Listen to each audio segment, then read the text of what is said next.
찬송가 93장 찬송 드리겠습니다. 예수는 나의 힘이요 내 생명 되시니 구주 예수 떠나 살면 죄종에 빠지리. 눈물이 앞을 가리고 내 맘에 근심 쌓일 때 위로하고 힘주시리 주 예수. 예수는 나의 힘이요 내 친구 되시니 은혜를 간구하면 풍성히 받으리. 햇빛과 비를 주시니 조소할 곡식 많도다. 귀한 열매 주시노니 주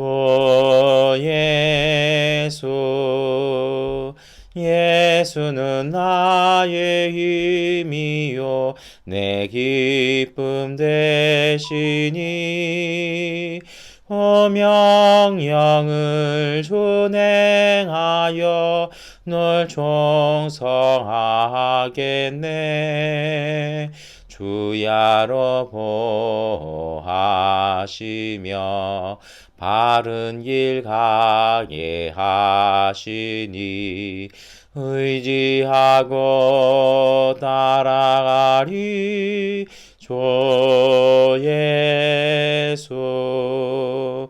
예수는 나의 힘이요 내 소망 되시니 이 세상을 떠나갈 때 곧 영생 얻으리. 한없는 복을 주시고 영원한 기쁨 주시니 나의 생명 나의 기쁨 주 예수. 아멘. 우리 사도신경으로 함께 신앙 고백 드리겠습니다. 나는 전능하신 아버지 하나님 천지의 창조주를 믿습니다. 나는 그의 유일하신 아들 우리 주 예수 그리스도를 믿습니다. 그는 성령으로 잉태되어 동정녀 마리아에게서 나시고 본디오 빌라도에게 고난을 받아 십자가에 못 박혀 죽으시고 장사된 지 사흘 만에 죽은 자 가운데서 다시 살아나셨으며 하늘에 오르시어 전능하신 아버지 하나님 우편에 앉아 계시다가 거기로부터 살아있는 자와 죽은 자를 심판하러 오십니다. 나는 성령을 믿으며 거룩한 공교회와 성도의 교제와 죄를 용서받는 것과 몸의 부활과 영생을 믿습니다. 아멘. 찬송가 183장 찬송 드리겠습니다. 빈들의 마른 풀같이 시들은 나의 영혼 주님의 약속한 성령 간절히 기다리네. 가물함의 마른 땅에 단비를 내리시도록 성령의 단비를 부어 새 생명 주옵소서. 반가운 비소리 들려 산천이 춤을 추네. 봄비로 내리는 성령 내게도 주옵소서. 가물함의 마른 땅에 단비를 내리시도록 성령의 단비를 부어 새 생명 주옵소서. 절 따라 우로를 내려 조목이 무성하니 갈급한 내 심령 위에 성령을 부으소서. 가물함의 마른 땅에 단비를 내리시도록 성령의 단비를 부어 새 생명 주옵소서. 잠되신 사랑의 언약 어길 수 있사오랴. 오늘의 흡족한 은혜 주실 줄 믿습니다.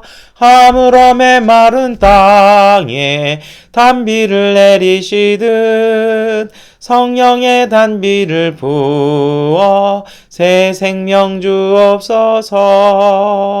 아멘. 마태복음 25장 31절부터 46절까지의 말씀을 세 번역본으로 함께 읽겠습니다. 인자가 모든 천사와 더불어 영광에 둘러싸여서 올 때에 그는 자기의 영광의 보좌에 앉을 것이다. 그는 모든 민족을 그의 앞에 불러 모아 목자가 양과 염소를 가르듯이 그들을 갈라서 양은 그의 오른쪽에 염소는 그의 왼쪽에 세울 것이다. 그때 임금은 자기 오른쪽에 있는 사람들에게 말하기를 내 아버지께 복을 받은 사람들아 와서 창세 때로부터 너희를 위하여 준비한 이 나라를 차지하여라. 너희는 내가 줄일 때에 내게 먹을 것을 주었고 목마를 때에 마실 것을 주었으며 나그네로 있을 때 영접하였고 헐벗었을 때 입을 것을 주었고 병들어 있을 때에 돌봐주었고 감옥에 갇혀 있을 때에 찾아 주었다 할 것이다. 그때 의인들은 그에게 대답하기를 주님 우리가 언제 주님께서 줄이신 것을 보고 잡수실 것을 드리고 목마르신 것을 보고 마실 것을 드리고 나그네 되신 것을 보고 영접하고 헐벗으신 것을 보고 입을 것을 드리고 언제 병드시거나 감옥에 갇히신 것을 보고 찾아갔습니까? 하고 말할 것이다. 임금이 그들에게 말하기를 내가 진정으로 너희에게 말한다. 너희가 여기 내 형제 자매 가운데 지극히 보잘것없는 사람 하나에게 한 것이 곧 내게 한 것이다 할 것이다. 그때 임금은 왼쪽에 있는 사람들에게도 말할 것이다. 저주받은 자들아 내게서 떠나서 악마와 그 졸개들을 가두려고 준비한 영원한 불 속으로 들어가라. 너희는 내가 줄일 때에 내게 먹을 것을 주지 않았고 목마를 때에 마실 것을 주지 않았고 나그네로 있을 때 영접하지 않았고 헐벗었을 때 입을 것을 주지 않았고 병들어 있을 때나 감옥에 갇혀 있을 때에 찾아주지 않았다. 그때 그들도 이렇게 말할 것이다. 주님, 우리가 언제 주님께서 굶주리신 것이나 목마르신 것이나 나그네 되신 것이나 헐벗으신 것이나 병드신 것이나 감옥에 갇히신 것을 보고도 돌보아 드리지 않았다는 것입니까? 그때 임금이 그들에게 대답하기를 내가 진정으로 너희에게 말한다. 여기 이 사람들 가운데서 지극히 보잘것 없는 사람 하나에게 하지 않은 것이 곧 네게 하지 않은 것이다 하고 말할 것이다. 그리하여 그들은 영원한 형벌로 들어가고 의인들은 영원한 생명으로 들어갈 것이다. 아멘. 네, 여러분 사순절 둘째 주간 월요일 아침입니다. 오늘 이 아침에 우리 마태복음 25장 31절부터 46절까지의 말씀 우리 함께 읽고 묵상하셨는데요. 여러분 오늘 이 말씀이 오늘 우리에게 주시는 은혜들이 참 많은 것 같아요. 저도 이 말씀 참 귀하게 여기고 가르침을 많이 받는 말씀 중에 하나입니다. 가끔 제가 말씀을 드립니다만 저는 정말 가난하게 이렇게 성장을 했습니다. 그래서 가끔은 하나님께 원망을 했던 것 같아요. 아니 했던 것 같은 게 아니라 했어요. 솔직히 했어요. 그런데요 어느 날 그러니까 한 30대 중반 정도에 그때까지도 이제 마음에 꽁한 마음이 있어서 내가 좀 좋은 집안에 태어났으면 좀 내 삶이 달라지지 않았을까 막 그런 생각을 한 적이 있었거든요. 제 속에 좀 삐뚤어진 부분도 있었고요. 좀 이렇게 된 것도 사실 있었어요. 근데 하나님께서 어느 날 이렇게 깨닫게 해주신 것이 있었습니다. 뭐냐면 정말 하나님의 은총은 모든 분들에게 다 공평한 거예요. 그래서 어떤 분들은 뭐 물질적으로 풍족한 가정에서 태어나서 그것을 이렇게 은혜로 갖고 있는 분도 있고요. 어떤 분들은 정말 놀라운 은사와 재능들을 갖고 있는 분들도 있고요. 이게 다 틀리더라고요. 근데 하나님이 저한테 주셨던 정말 귀한 은혜는요. 물질이나 그런 어떤 성장병 환경 속의 유복함이 아니라 전 정말 감사한 게 제 주변에 너무 좋은 분들을 많이 만나게 하셨던 것 같아요. 그래서 어릴 때부터 계속해서 제가 저에게 롤모델이 될 수도 있고 어쩔 때는 좀 뼈를 때리는 걸 지나쳐서 영혼을 때릴 정도로 저를 지도해 주셨던 좋은 스승들을 계속해서 많이 만나왔던 것 같습니다. 그리고 사실은 이제 50이 넘어서 이렇게 보니까 제가 하고 있는 그리고 했었던 모든 일들의 거의 대부분은 제 주변, 제 옆에, 그리고 제 앞에, 그리고 저와 함께 있어 주었고, 저를 뒤에서 이렇게 받쳐주시고 지지해 주셨던 분들이 하신 것이지, 제가 한 건 별로 없고, 저는 그냥 그분들 중에 하나였구나라는 그런 그 깨우침이 사실 있습니다. 그래서 정말 중요한 것은요, 어떠한 사람들과 함께 하느냐라는 것이고요. 정말 귀한 은혜는 좋은 분들, 특별히 신앙 안에서 하나님이 주신 사명과 믿음과 사랑을 함께 나누고 공유할 수 있는 믿음의 가족만큼 더 훌륭하고 좋은 것이 없는 것 같습니다. 그래서 정말 저는 우리 교회의 가장 큰 특징 중에 하나가, 또 좋은 점 중에 하나가, 한국으로 귀임을 하시든 귀국을 하셔도 끊임없이 우리가 믿음 안에서 교제하고 끊임없이 만나면 즐겁고, 또 다음 만남이 고대되는 그런 어떤 우리 교회 교조 가족들 간의 교제가 있어서 저는 그게 정말 기쁘고 감사합니다. 여러분, 오늘 복음서의 말씀은 사실 이러한 관계들을 말씀하시는 거예요. 마태복음 25장은 신약에서는 종말 심판에 관련된 장이라고 이렇게 종말론적 소묵시라고도 얘기를 하는데요. 하나님의 심판에 대한 말씀들 하거든요. 근데 오늘 예수님께서 그 마지막 심판 때 평가하는 기준이 있다라는 것입니다. 무엇이냐면요, 나에게 무엇 해주었냐라는 겁니다. 근데 참 놀라운 게 있어요. 모든 종교가 그래요. 신에게 무언가를 해줘야 그 검증 과정을 지나가는 거예요. 심판을 지나가고 뭐 이렇게 되거든요. 그래서 뭐 공양도 드리고 막 이렇게 하잖아요. 그런데 참 우리가 믿는 하나님의 신앙의 독특성은요, 하나님께서 하나님 자신과 세상 인간들 속에서 아파하는 사람들, 고통받는 사람들과 동일시한다라는 것입니다.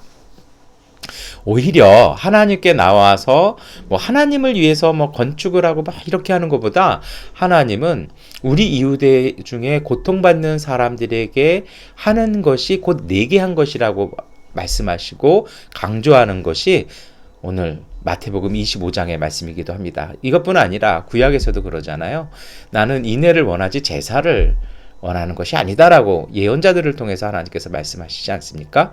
그래서 특별히 마태복음 25장이 강조하는 것이 있습니다. 그것은 무엇이냐면요, 우리 눈앞에 있는 사람들의 필요를 채워주는 삶입니다. 무조건 베풀고 무조건 해프게 살아가는 삶이 아니고요, 내 눈앞에서 이유 없는 고통으로 괴로워하는 사람들의 아픔을 씻어주고 닦아주는 것이 바로 하늘에 들어가는 기준이라는 것입니다. 그것이 곧 예수님을 만나는 것이라는 것입니다. 여러분, 이러한 삶이요, 쉽지는 않아요. 저도 이렇게 목회하면서 어쩔 땐 좀 힘들 때가 있어요. 뭐냐면, 참 좋은 관계인 줄 알았는데 딱 그 필요가 충족이 되고 나면 이제 빠이빠이 사요나라 하시는 분들도 있어요. 그런데 여러분, 제가 경험을 하고 이렇게 깨달은 건 뭐냐면요, 거기까지만 우리가 봐야 돼요. 그 이상을 생각하지 마세요. 우리가 그 이상으로 아파하고 뭐 한국 사람 도와주면 똑같아. 또 한국 사람 말 중에 그런 말 있잖아요. 머리 검은 뭐는 이렇게 뭐 하는 거 아니다라고요. 근데 저는 그 말을 좀 거부하고 싶어요. 그건 뭔가를 기대하는 것입니다. 내가 이렇게 해줬으니까 그 사람으로부터 나도 이렇게든지 아니면 다른 사람들로부터 이렇게 되지 않을까라는, 사실 그거 가장 인간적인 마음이거든요. 가장 우리에게 솔직한 마음이에요. 그런데 오늘 예수님께서 우리에게 말씀하시는 것은 저는 좀 다르다고 봅니다. 중요한 건 뭐냐면요, 이 말씀을 정말 우리가 순전하게 지키고 실천하기 위해서는요, 우리가 마음과 영혼이 이렇게 상처받지 않기 위해서는 꼭 필요한 것이 있습니다. 그 사람을 보는 것이 아니라 그 사람과 함께 하시는 예수님을 함께 보는 것입니다. 그래서 테레사 수녀님은 가난하고 죽어가는 사람들 가운데 함께 하시는 예수 그리스도를 섬기는 것이라고 고백을 합니다. 그래서 자신이 씻기고 있는 사람을, 죽어가는 이들을, 병자들을 닦아내면서, 그리고 그 시신들을 닦아내면서 뭐라 그러냐면, 나는 지금 병든 이를 닦는 것이 아니라 우리 때문에 고통당하신 예수 그리스도를 닦아드리는 것이고, 십자가에 달리신 예수의 시신을 장례지르는, 향유 바르는 그 일을 하고 있다라고 고백하고, 그 기쁨 속에, 그 행복 속에서 그 사역들을 하셨다라는 거죠. 오늘 우리도 마찬가지입니다. 여러분, 우리가요, 저는 이렇게 했으면 좋겠어요. 좀 단순하게 생각합시다. 뭐 여러 가지 생각하지 마시고요, 오늘 우리의 삶에서 고통과 필요가 있는 분들, 누군가 도와줘야 하는 분들이라면 우리가 좀 최선 다했으면 좋겠습니다. 우리의 삶이 조금 부족한데, 여력이 없는데, 이 생각은 좀 믿음으로 맡겨두고요. 정말 할 수 있는 선에서 그것을 돕는 것입니다. 그 필요를 채워주는 것입니다. 그리고 여러분, 잊어버리십시오. 우리가 하나님께 한 것입니다. 그 사람에게 어떤 감사의 인사나 어떤 보답을 받으려고 하지 않았으면 좋겠습니다. 물론 우리 교회 가족분들은 이거 굉장히 잘하십니다. 제가 합니다. 제가 제일 못합니다. 그래서 저는 사실은 이렇게 오늘 회개하는 마음으로 이 말씀을 드리는데요. 거기까지만 하시면 됩니다. 이후는 하나님께서 하십니다. 두 번째, 오늘 우리가 나누고 기도할 것이 있습니다. 우리 주변의 사람들에게 최선을 다하십시오. 어떤 분이든 소홀하게 하지 마십시오. 모든 관계 속에 있는 분들을요, 잘 섬기시고 잘 보다듬고 잘 품어내십시오. 너무 새로운 관계에 집착하지 마십시오. 항상 나무는 기존의 나무에서 새로운 줄기, 새로운 가지가 뻗어납니다. 그것이 건강한 것입니다. 참 이상한 게 있어요. 저도 한국에서 경험을 한 건데요. 멀리 있는 이름도 모르는 해외 어린이는 좀 잘들 도우세요. 그런데 우리 동네에, 우리 집 주변에 있는 분들은 잘 안 도우려고 그러세요. 왜냐고요? 이게 사실 이유가 있거든요. 너무 잘 알아요. 그분들의 허물, 그분들의 잘못, 어떤 결함을 너무 잘 알아요. 그래서 그런 것들이 딱 막아버릴 때가 있어요. 그럴 때마다 주님이 아파하십니다. 이 사순절, 여러분, 사랑은요, 안에서 시작하는 겁니다. 안에서 시작해서 점점점 자라나는 거예요. 나부터 사랑하시고, 가족을 사랑하시고요, 우리 옆집을 사랑하시고요, 우리 동네 사람을 사랑하시고, 교회 가족들을 사랑하시고, 그리고 그 사랑이 점점점 확대되는 것입니다. 이것이 바로 사랑이 성숙하게 성장하는 것입니다. 기형적으로 여기에 저기에 여기에, 그건 건강하지 않습니다. 결국은 혼자가 될 수밖에 없습니다. 참된 사랑은요, 내 눈앞에, 내 옆에 있는 분들과 소중히 보다듬고 그분들의 아픔과 필요를 채워주는 섬김의 삶을 사십시오. 그것이 바로 천국에 들어가는 열쇠입니다. 그러한 삶을 사시는 분들을 통해서 예수님께서는 그 관계들을 넓혀 나가시는 것입니다. 풍성해지는 것입니다. 지난 주간에 제 가까운 분들이 정말 가장 길게는 40년 되신 분이, 또 어떤 분 22년 되신 분, 어떤 분은 한 15년 되신 분들이 모여서 저희 교회 선교 사역을 함께 하시기로 이렇게 동참하면서 하나의 모임을 이렇게 만들었습니다. 제가 정말 감사한 건요, 그분들끼리 저보다 더 잘하셔서 자기들끼리 연락하고 본인들끼리 더 이렇게 만나는 걸 즐거워 하시더라고요. 제가 보면서 느낀 것이 있습니다. 사랑으로 자라난 관계는 또 새로운 사랑을 생명으로 낳게 되는 것입니다. 그러면 이것이 그리스도의 교제 안에서 형통케 하시고 소통케 하시는 하나님의 성령이 하나 되게 하십니다. 이것이 바로 성숙한 사랑입니다. 오늘 사순절 둘째 주간을 시작했습니다. 여러분, 정말 내 눈앞에 있는 사람을 소중히 여기시고 내 주변에 고통으로 필요가 생기신 분들의 그 필요를 채워주시는 삶을 사십시오. 사람을 돕는 것이 아니라 오늘 우리는 예수 그리스도를 섬기는 것입니다. 그것만으로 만족하십시오. 그렇게 될 때에 하나님께서 우리에게 말할 수 없는 기쁨과 사랑의 행복을 하나님께서 은혜와 선물로 주실 것입니다. 기도하겠습니다.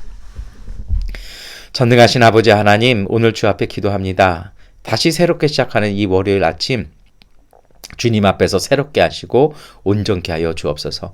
우리 사는 이 미얀마에 평화 주시고 하나님의 정의가 회복되게 하시며, 하나님, 모든 사람들 마음속에 그리스도의 마음과 바른 마음들이 자라나 이 사회에 바른 질서가 다시 회복되어지게 하시고 성숙하게 하여 주옵소서. 주님, 간절히 기도합니다.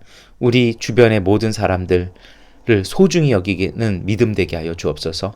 우리의 눈을 가리는 결함과 우리들의 편견과 허물들을 주님 깨끗하게 사하여 주시고, 우리의 이웃 가운데 계시는 예수 그리스도를 보게 하여 주옵소서. 그래서 안부 전화 한번, 문자 한번 보냄을 통해서 소통하게 하시고 우리가 만나는 도움이 필요한 이들의 필요를 도움으로 예수 그리스도를 섬기는 주님의 사람들 되어 주님의 행복 가운데 거하는 하나님 가족들 되게 하여 주옵소서. 예수 그리스도의 이름으로 기도드립니다. 아멘. 하나님께 기도하는 시간 갖도록 하겠습니다.